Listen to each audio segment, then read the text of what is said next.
In this lesson, I'd like to talk about the dome feature. The dome feature allows you to put a little bit of a shape on the end of an extrusion or other type of feature, and we can take a look at it by creating one. Let's start with the same model we used in our last exercise, and here we've got a couple of domes. I'm just going to turn it over and make some more domes on the other side. In order to create this, I'm going to start with a slot, and the slot will be on the face of the handle. And I'll create this. Now next, I want to mirror this because I want to. So I'm just going to draw in a center line and then grab everything and mirror. So I've got two of these slot shapes, and what I'm really wanting to do is create a split line on this face. This gives me a good starting point for two different dome features. You can find the dome feature under Insert, Features, Dome. What it's looking for are a list of faces to dome, and you can dome multiple faces in a single command. But I'm going to create two different dome features using different settings. A continuous dome is a dome that's smooth, and if we look at the other side, this is the continuous dome.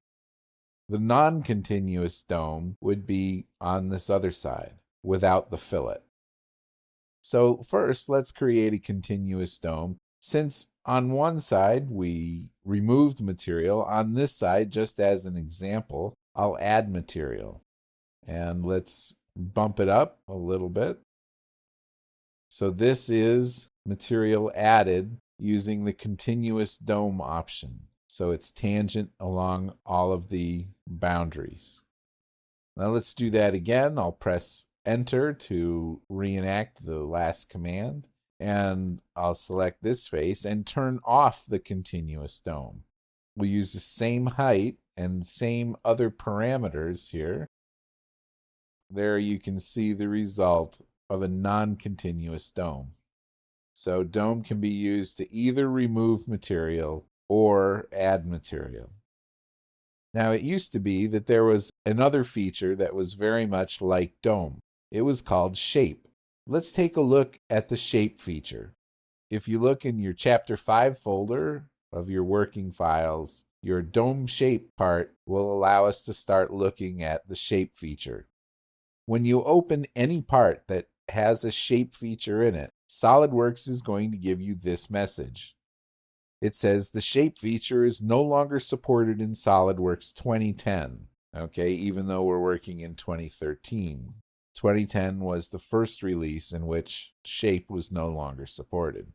It goes on to say, any changes to the parent of a shape feature may cause the shape feature and all children to fail. We recommend recreating the shape feature as a freeform feature and replacing the references for all children that currently reference the shape feature. Let's say OK to this and continue opening the model. We can see some shape features here in the tree. And if we try to edit one, SOLIDWORKS is going to give us a variant of the same message. In fact, if we go back and edit the parent of the shape feature, or one of them, then all of the shape features will fail. The shape feature was very approximate, and it was difficult to get a shape that was intentional out of it, very much like the flex feature.